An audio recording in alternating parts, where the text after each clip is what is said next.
fue un año donde el gobierno, y continúa obviamente, tuvo mucho blindaje mediático. No se hablaba de despidos cuando aquí los hablábamos, no se hablaba de las suspensiones, no se hablaba de las fábricas cerradas, no se hablaba de una economía que comenzaba a decaer. Había mucho blindaje mediático. Por eso, estar con los temas duros, con la gente que sufre, que pasa necesidades, y que seamos el programa periodístico de la televisión por cable más visto durante el año 2016, nos llena de orgullo, de satisfacción.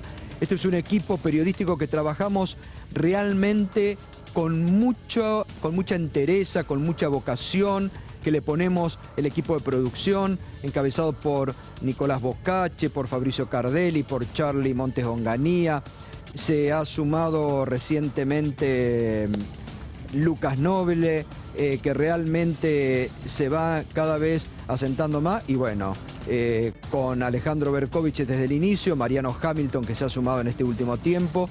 Realmente estamos muy contentos de la tarea periodística, que diariamente estamos cumpliendo. Así que gracias a usted, muchas gracias por estar ahí, acompañarnos todas las noches.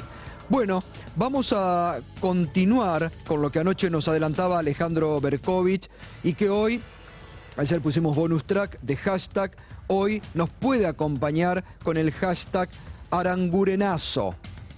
Bien, gatito. En tu face, Alejandro Berkovich. Muy bien, dudé, la verdad que dudé.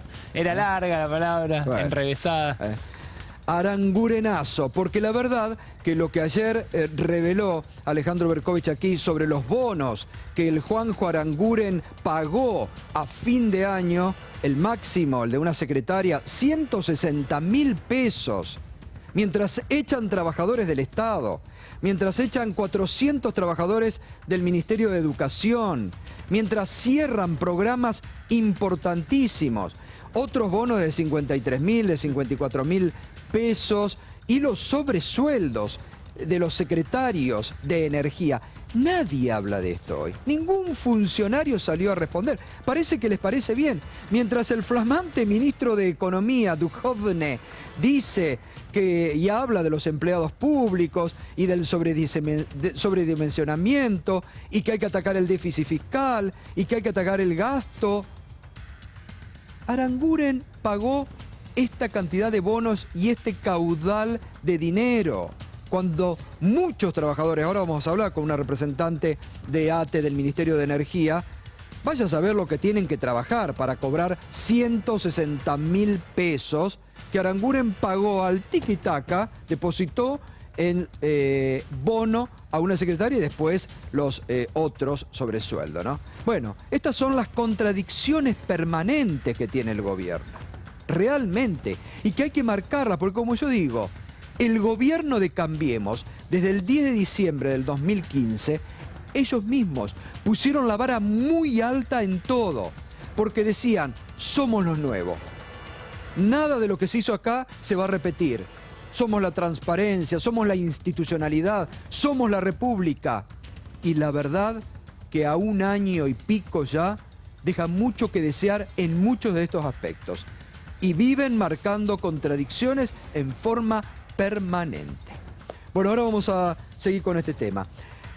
Se despertó la CGT, recién lo decíamos con Víctor Hugo, un año después de los, para algunas áreas, 190.000 despidos en el sector privado, de los despidos en el sector del Estado, frente a un año de ausencia de la dirigencia de la CGT en una política de defensa de los puestos de trabajo que se han perdido, hoy la CGT le advirtió a través de un duro comunicado al gobierno sobre los despidos que continúan.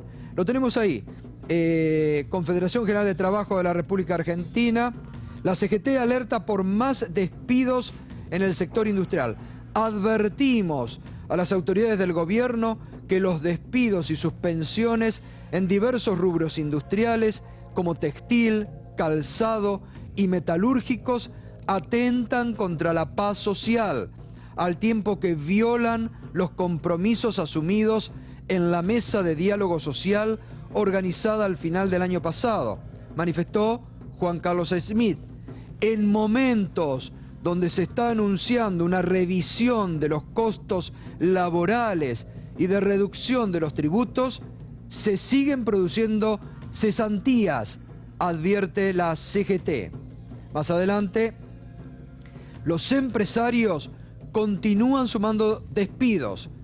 En el paralelo, se anticipan fuertes aumentos en servicios, combustible, peajes y prepagas, abriendo serios interrogantes sobre la pauta inflacionaria del presente año, razón por la cual el Consejo Directivo en su primera reunión del 2017 estará obligado a evaluar un panorama complicado.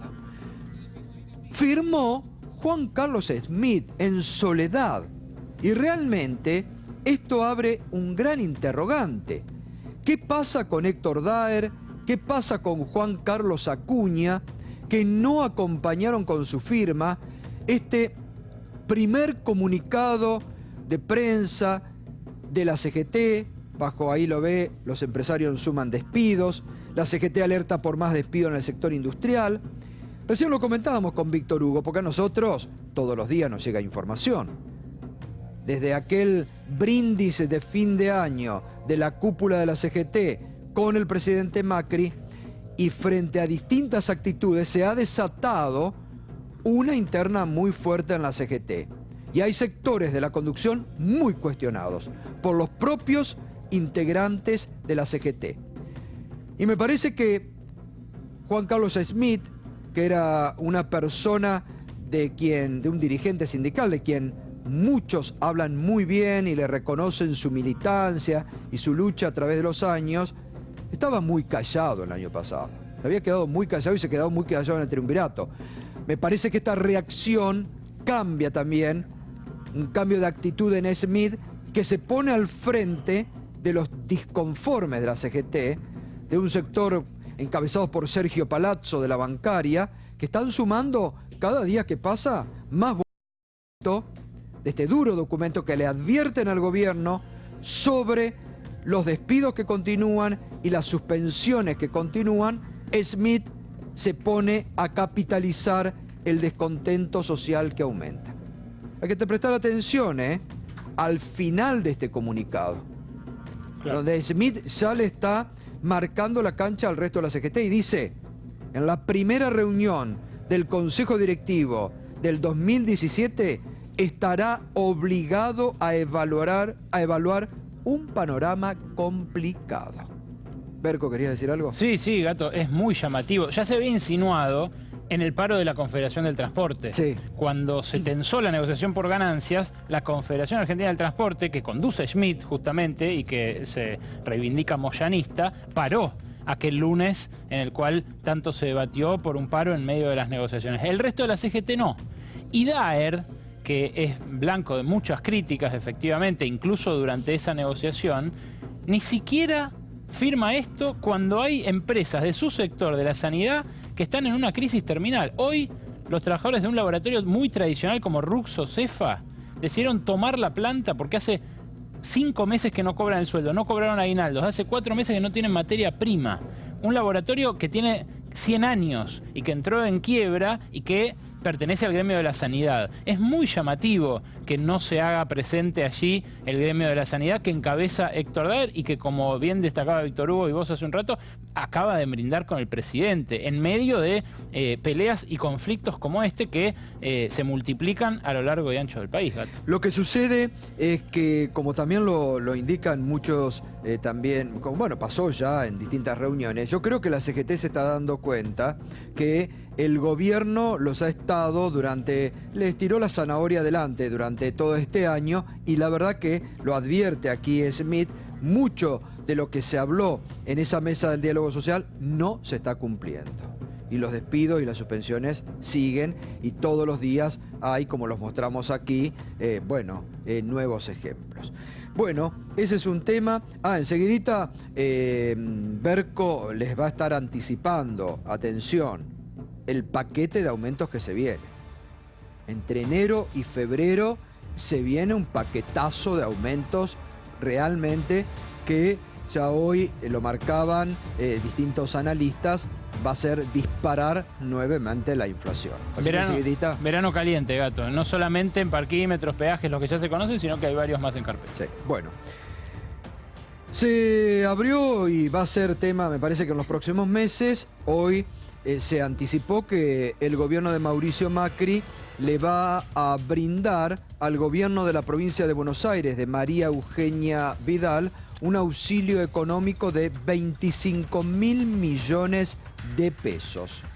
25.000 millones de pesos que el gobierno, en un año electoral, donde el gobierno sí o sí se ve en la obligación de ganar la provincia de Buenos Aires, y cuando todas las encuestas hoy están marcando a Cambiemos tercero. Detrás del Frente para la Victoria, del Frente Renovador, según la encuesta, según quien encabece, pero hoy las encuestas están marcando tercero a Cambiemos a la provincia de Buenos Aires. Y claro, con la excelente y muy buena imagen que tiene la gobernadora María Eugenia Vidal, no basta. Y es la propia gobernadora la que ha pedido al gobierno este auxilio. 25.000 millones de pesos. Y esto hoy ya produjo la reacción de varios gobernadores. Salió Mario Das Neves, pero hoy sé que hubo varios llamados entre los gobernadores para armar un frente común para oponerse a esto.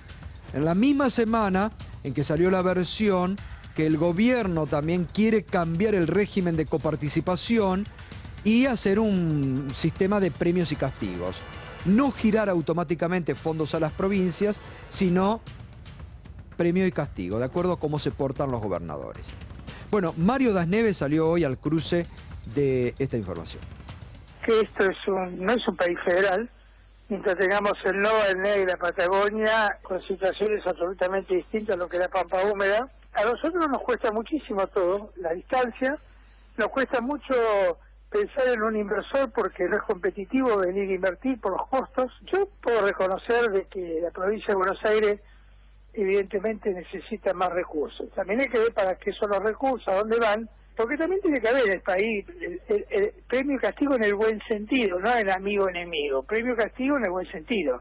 Y acá lo que se ve, como estamos en el año electoral, uno que ya tiene años en esto y tiene olfato, no me creo ver la verdad, pero uno empieza a ver medidas que tienen que ver con las futuras elecciones. Entonces va a ser un descalabro y va a haber injusticia. Bueno, va a ser un descalabro, dijo, anticipó. Pero además, ¿por qué ponemos esta imagen? Ponela de nuevo, Nico. ¿Por qué ponemos esta imagen? Porque explotó hoy, mientras dialogábamos esta mañana en Radio 10, de 6 a 9, recuerda que estamos todos los días en Radio 10, mientras hablábamos con Mario Das Neves, explotó contra Cabrera, contra el ministro de la Producción, que es el dandy. Es el dandy del gobierno de Mauricio Macri, que estaba hasta la semana pasada de vacaciones en Punta del Este. Y escucho lo que decía Mario Das Neves del ministro de la Producción Cabrera. Una cosa, si lo encuentran al ministro de Producción, ahí por Punta del Este, por alguna, mándenlo para la provincia. Porque Cabrera, que es lo que está. Sí, Cabrera estaba en Punta del Este. No atiende el teléfono. No atiende el teléfono. Está en los capítulos de la farándula. Pero el secretario de Producción, ministro de Producción, no atiende el teléfono, tenemos muchos problemas, textiles, tenemos muchos problemas para hablar. Y la verdad, sinceramente, deja mucho que desear. Va a tener que hacer algunos cambios el presidente como corresponde, porque también a través el ministro de Medio Ambiente dijo que había que rezar y prender una vela por si llega a haber incendio en la cordillera. Bueno, es la queja de un gobernador importante. Incendios lamentablemente hay, y muchos en estos momentos, Hay muchos incendios en la provincia de La Pampa, en el sur de la provincia de Buenos Aires, y donde las autoridades nacionales brillan por su ausencia. Realmente son temas, hoy realmente explotó Das Neves, Reitero, en el medio de la charla dijo, esto que usted escuchaba. Si lo ven al ministro Cabrera, que creo que anda por Punta del Este, que venga por las provincias. porque en las provincias, en el interior, es donde están cerrando fábricas, donde la avalancha de los importados está haciendo estragos en las economías regionales.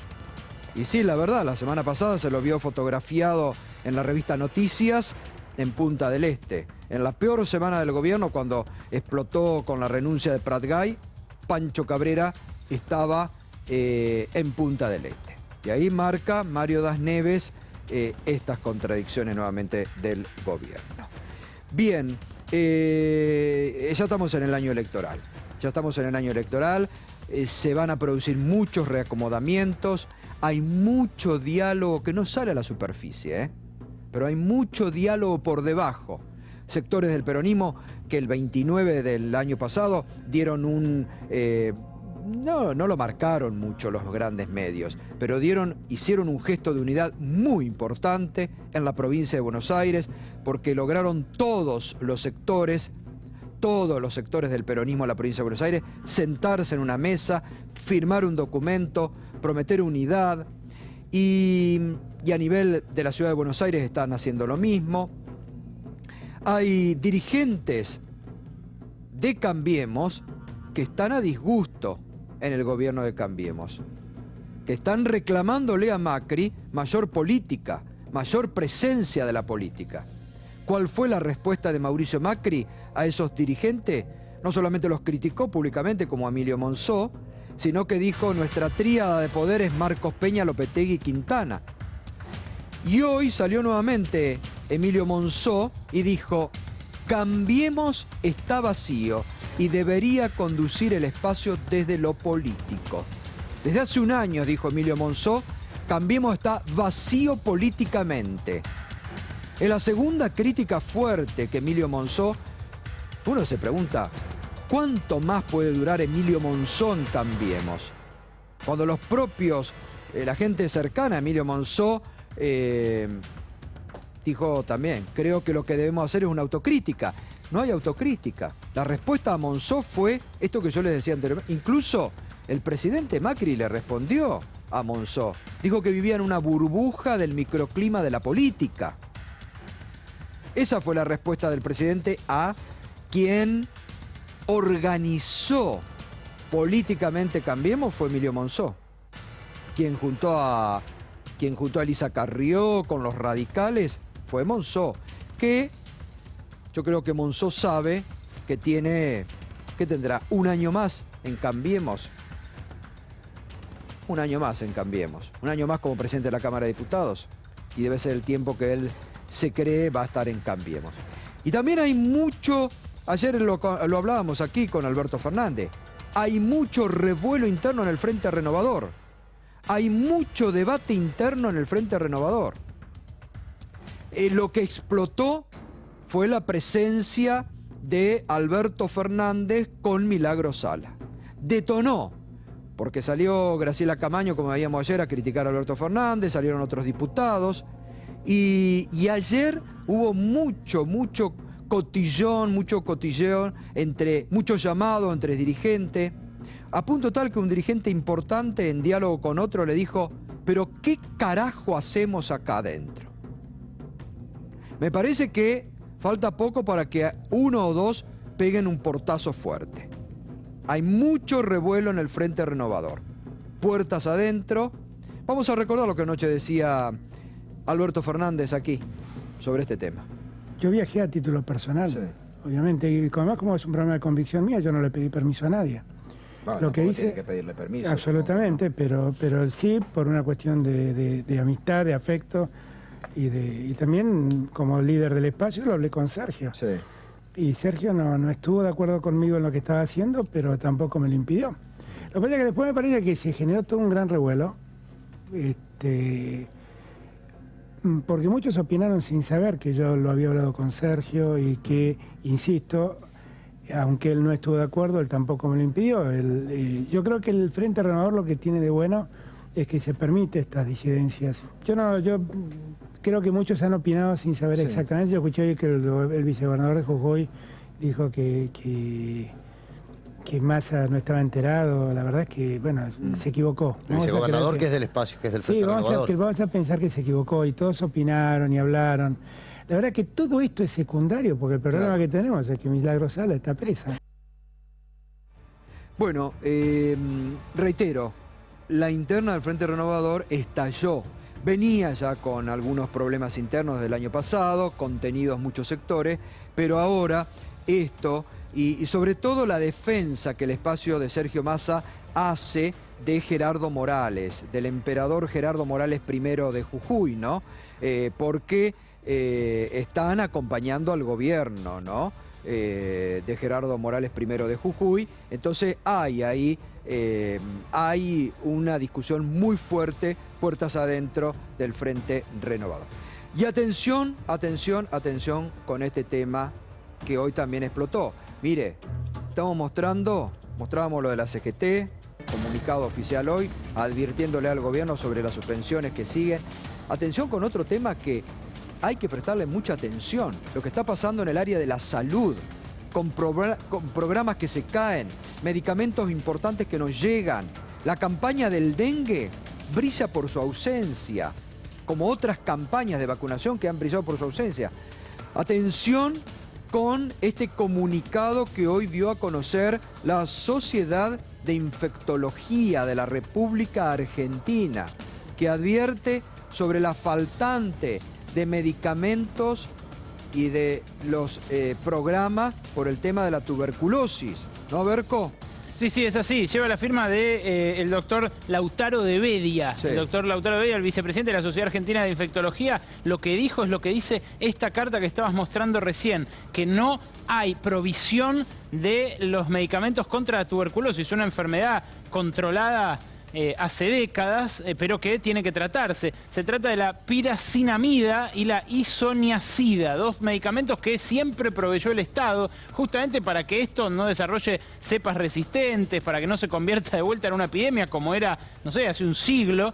Esto preocupa muchísimo a los médicos, se lo transmitieron al doctor Lemus, al ministro de Salud, cuyo máximo mérito como sanitarista, lo sabemos, fue salvarlo al presidente cuando se le tragó el bigote de Freddie Mercury, pero la gestión, la verdad que está entrando ya en una espiral de crisis muy difícil de sostener, me parece. Bueno, era uno de los cuestionados. Sí, sí. El propio presidente parece que lo ha cuestionado. La verdad, brilla por su ausencia el ministro de Salud. Pero campañas de vacunación no hay, la campaña del dengue no existe. Así como hoy estamos hablando del tema de los medicamentos, bueno... Hoy también tuvimos el conocimiento, Berco, está bien, corresponde su atención primaria a la provincia de Salta, donde está la comunidad Huichi, pero murió el 28 de diciembre, esto ya no fue grandes titulares, pero murió un chiquito de 4 años el 28 de diciembre por desnutrición en la comunidad Huichi. Y hay otros 4 en riesgo en estos momentos, en una comunidad Huichi que está a 5 kilómetros de la ciudad de Tartagal. Ya no es esto primera plana de muchos medios como era hasta el año pasado. Pero digo, acá también, porque hay, a nivel del Estado, hay un organismo que se encarga de las comunidades indígenas, cuyo titular nos enteramos que está de vacaciones. Pero mientras están pasando por una crisis de desnutrición y también con muchos chiquitos por un extraño virus que los ha atacado, internados en el hospital de Tartagal. Es cierto que la atención primaria corresponde a Salta y a todas las provincias, pero también es cierto que el plan remediar, por el cual la Nación entrega medicamentos a las provincias, entregó 30 a 40% menos medicamentos este año, Gato. Y eso es responsabilidad del doctor Lemus. Obvio, Gato, totalmente. y hubo también muchos problemas con el tema de la distribución de los medicamentos para VIH. Sí. Eso fue algo muy grave durante el año pasado, que recién ahora, en esta semana, se empezó a regularizar. O sea, estamos hablando de un año de gobierno, el VIH justamente. Bueno, obviamente que vamos a seguir con estos temas. Berco, enseguida volvemos con vos. Y anoche lo comentábamos aquí, los bonos que dio el ministro Juanjo Aranguren, en algún caso 160.000 pesos, 53.000 sobre sueldo. Está Valeria Mustoni, que es delegada de ATE del Ministerio de Energía. ¿Qué tal, Valeria? Buenas noches. ¿Cómo estás? ¿Estaban enteradas de ustedes estos bonos o se enteraron ayer? En realidad las unidades retributivas no son una novedad, digamos, de esta gestión, sino que son una suma, digamos, discrecional para a veces compensar los bajos salarios. Lo que pasa que ahora lo que están haciendo es concentrar sobre todo en los salarios más altos, que son los de los funcionarios. ¿Cómo eran otros años? ¿Cómo se utilizaban esas unidades? Siempre es muy discrecional, entonces lo que trae como resultado es la inequidad del salario entre los trabajadores. Pero nunca hubo un bono a una persona de 160.000 pesos, por ejemplo a la secretaria de Aranguren. Que nosotros conociéramos, la verdad es que no es información que nosotros manejamos, pero la verdad es que, digamos, no es algo nuevo los sobresueldos o las sumas, digamos. ¿Y cuánto gana un trabajador, por ejemplo, en el Ministerio Y de nosotros Energía? estamos hablando de la gran mayoría entre 12.000, 13.000 y 15.000 pesos. O sea, un año de salario de ustedes, aproximadamente. Un año de salario de ustedes se lo llevó una señora En o un una mes. secretaria En un bono. Exactamente. Y después hubo de 53.000, 54.000 pesos, ¿no? Exacto. Sí, lo que a nosotros nos indigna es que se nos viene a pedir austeridad a los trabajadores cuando estamos hablando de salarios de 12, 13, 15.000 pesos y después ver esta contraparte que realmente además, es una cosa que no es menor, que tienen la espada de Damocles sobre la cabeza, porque también están amenazados de que en cualquier momento se vienen los recortes. Sí, nosotros compartimos edificio en el Ministerio de Economía, donde los despidos han sido recurrentes. Venimos del conflicto de los compañeros en el Ministerio de Educación y nosotros tenemos más del 50% de la planta donde todavía somos monotributistas. O sea, ni siquiera tenemos un contrato de planta legal transitoria, exactamente. Paraguas que los protege. Ni aguinaldo, ni vacaciones, ni nada. Bueno, gracias, Valeria. Bueno, Berco, vamos con el combo de aumentos que se viene para enero y febrero. Algunos ya se conocieron en las últimas horas, se formalizaron en las últimas horas. Otros empiezan a planearse o a cerrarse en los próximos días. A continuación lo que vas a ver es el sablazo que lamentablemente sufrimos los que no cobramos estos bonos que reparte el ministro Aranguren. Los aumentos entre los que ya se cuentan los de los primeros días de enero y los que se vienen. Combustibles. El caso que va a rebotar este fin de semana y una de las causas por las cuales renunció Alfonso Prat-Gay. Justamente Juan José Aranguren pactó con las petroleras 4 aumentos de combustibles para este 2017. Van a totalizar mucho más que el 17% de inflación que prevé el gobierno nacional. De hecho, solamente esta primera va a ser del 8%, desde el 8 de enero. La nafta super va a superar los 20 pesos. Los transportistas ya advirtieron que van a trasladar el incremento del gasoil a todos los bienes que producen y que transportan y que se producen en el país y que nos venden a todos los consumidores, con lo cual el efecto cascada sobre la inflación de todo lo demás va a ser prácticamente inmediato. El transporte público. Ojo, porque de la nafta venimos hablando hace 15 días cuando se cerró esta negociación, este pacto. Pero el transporte público es otra de las cosas que va a incrementarse como consecuencia de este aumento del gasoil. El gobierno no quiere subsidiarle más el gasoil a las líneas de colectivos. Entonces el ministro Dietrich está ultimando los detalles para aumentar el boleto mínimo en el área metropolitana de Buenos Aires de 6 a 7 pesos a fin de este mes de enero, cumpliéndose un año del último aumento del boleto de colectivo. Sigamos porque no son los únicos. Desde hoy, por ejemplo, rige el aumento de parquímetros, el aumento de parquímetros en la ciudad de Buenos Aires, que es cierto, tenía una tarifa muy atrasada, 4 pesos la hora contra 40 a 70 pesos que vale estacionar en un estacionamiento privado, digamos, lo duplican a 8 pesos. Pero ¿cuál es el truco, la letra chica?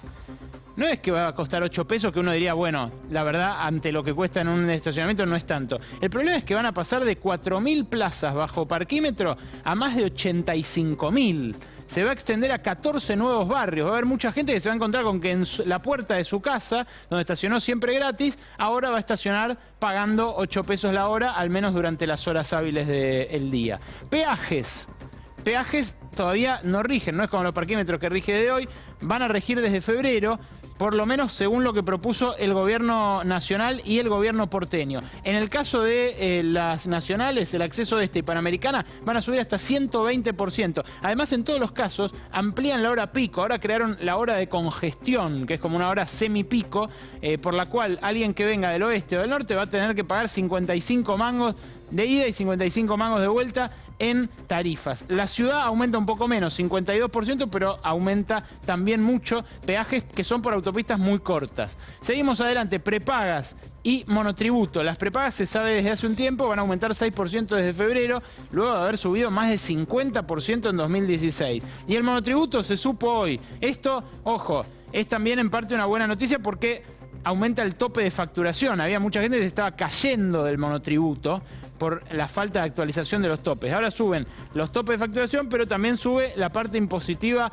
de las cuotas, un 75%, con lo cual quien hoy estaba pagando 737 pesos se va a 1.100 y pico, un aumento de cerca del 50%. Hay mucha gente, de los 3 millones de monotributistas, que son trabajadores precarizados en realidad y que pagan su monotributo, ahora les va a aumentar un 50% esa cuota. Y la última, los aumentos que se vienen para más adelante, para que usted ya vaya previendo, vaya preparando el bolsillo, el presupuesto o la parte del cuerpo que quiera.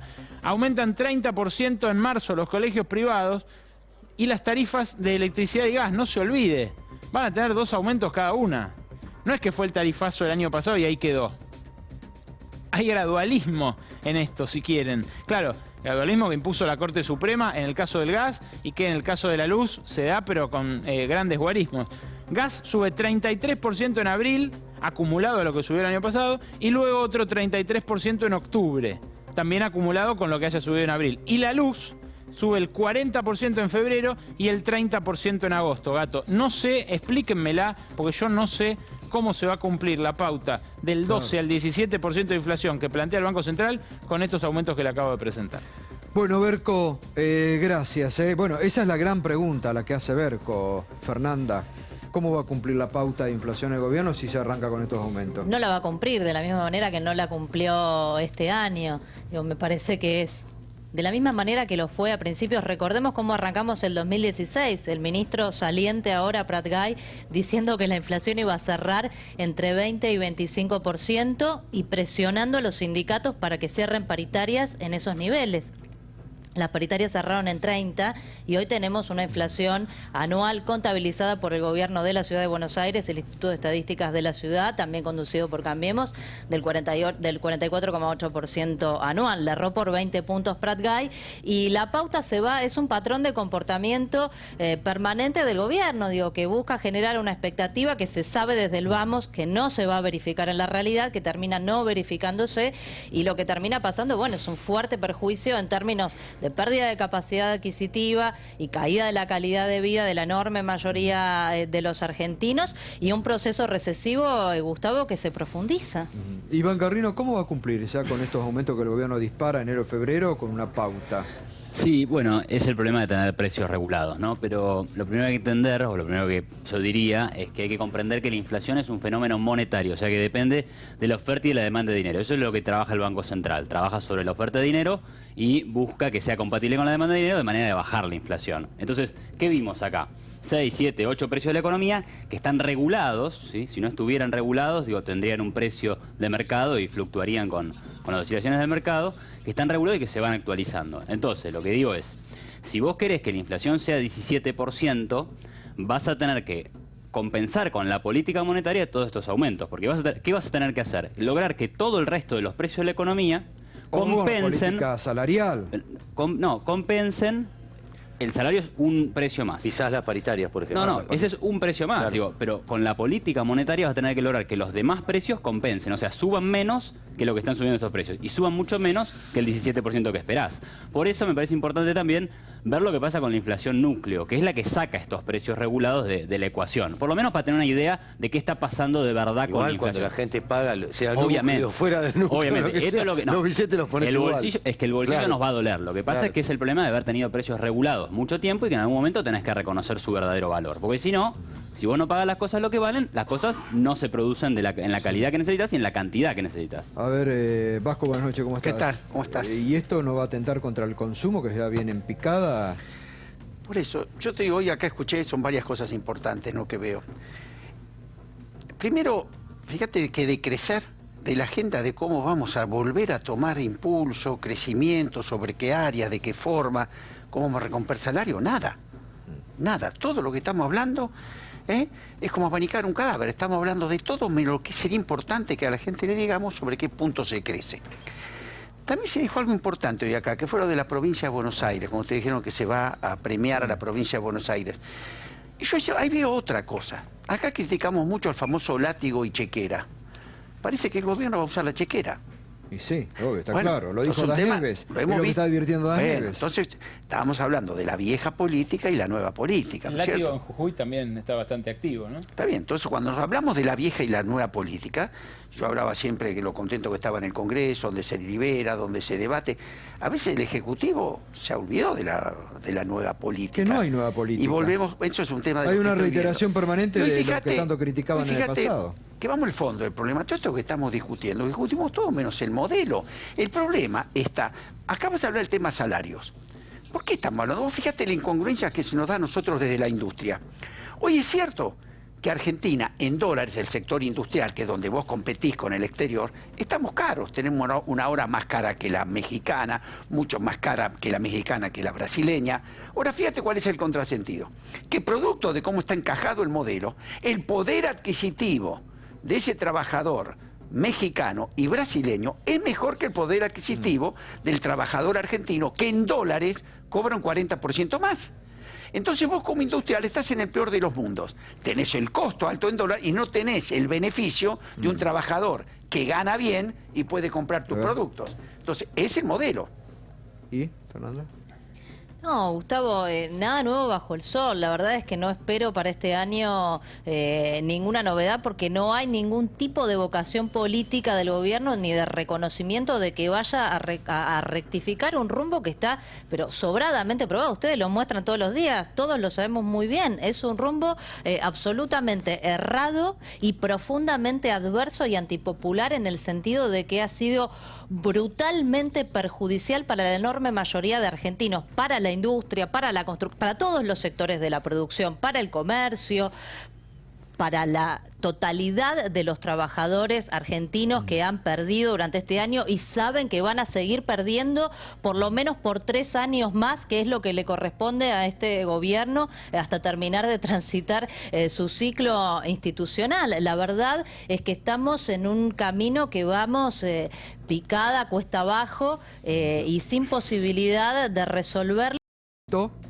Con cosas como las que dice Iván, que la inflación es un fenómeno monetario. Digo, ningún fenómeno monetario. Digo, acá están profundizando una política de tarifazo que los propios sectores que operan en la economía real, no ya en la zaraza de lo que puede decir un economista neoliberal con el versito de un manual, sino en la realidad fáctica de cómo funciona la economía, están advirtiendo, y todos sabemos, cómo se trasladan los precios. Digo, me recuerda de nuevo a Prat Guy, cuando decía que la devaluación no se iba a trasladar a precios. Te quiere aportar algo. Es todo zaraza, pero la realidad nos dice que hay recesión, que hay más pobreza, más desocupación, que por primera vez en 12 años se revirtió la progresividad distributiva. ¿Sabés quiénes son los únicos que ganaron este año? El 10% más rico de la población, la banca financiera internacional, las multinacionales exportadoras del agro y un pequeño segmento de la industria multinacional exportadora.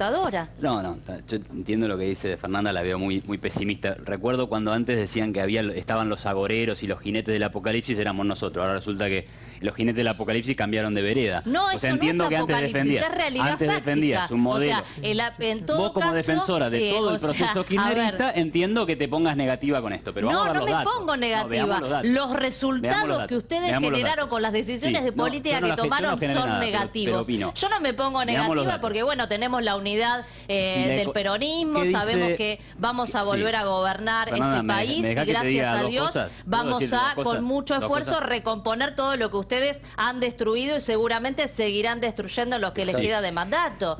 Pero la verdad es que hay una enorme mayoría de argentinos, enorme, 80%, que están sufriendo. Bueno, y los más pobres y los sectores medios que están sufriendo mucho. ¿Sabes qué pasa? Decís tantos cosas que no entiende ni tu presidente, ni los ministros, ni los que cobran los bonos de Aranguren, porque nunca pasaron hambre, porque nunca fueron hijos de padres jubilados que van a la farmacia y el PAMI les interrumpió los medicamentos porque no paga, etcétera. Las cosas que pasan todos los días. No se puede tener una conversación así, ¿me entendés? Que me tira 400 temas, todos a los gritos, digo, tratemos de hacer una conversación, ¿no? Son los temas que ustedes han generado con su decisiones bueno, de bien, política, vamos, hay que hacerse dale. cargo para eso. Tratemos de un debatirlo, gobierno. tratemos de debatirlo. Arrancá, porque Vamos. si no... Entonces, yo te digo, la inflación este año, según el consenso, o sea, yo creo que puede estar incluso por debajo, se dice más o menos 20%. El crecimiento está en un promedio de 3%, pero consultores favorables al ciolismo hablan de 5%. Entonces, si eso llegara a pasar, ni siquiera te hablo del 5, el 3% de crecimiento y el 20% de inflación, No, estamos, la única consultora favorable al ciolismo, para despejar dudas, estamos digo, en es la una pavada, inflación. pero Escuchá, paréntesis, estamos es en la la ex inflación. ministra Silvina Batique, que te aseguro que dice otra cosa, Sí, si no, hablamos habla de con Miguel ella, Bain. cualquier cosa, pero estaríamos no en la mezcles. inflación, estaríamos en la inflación más baja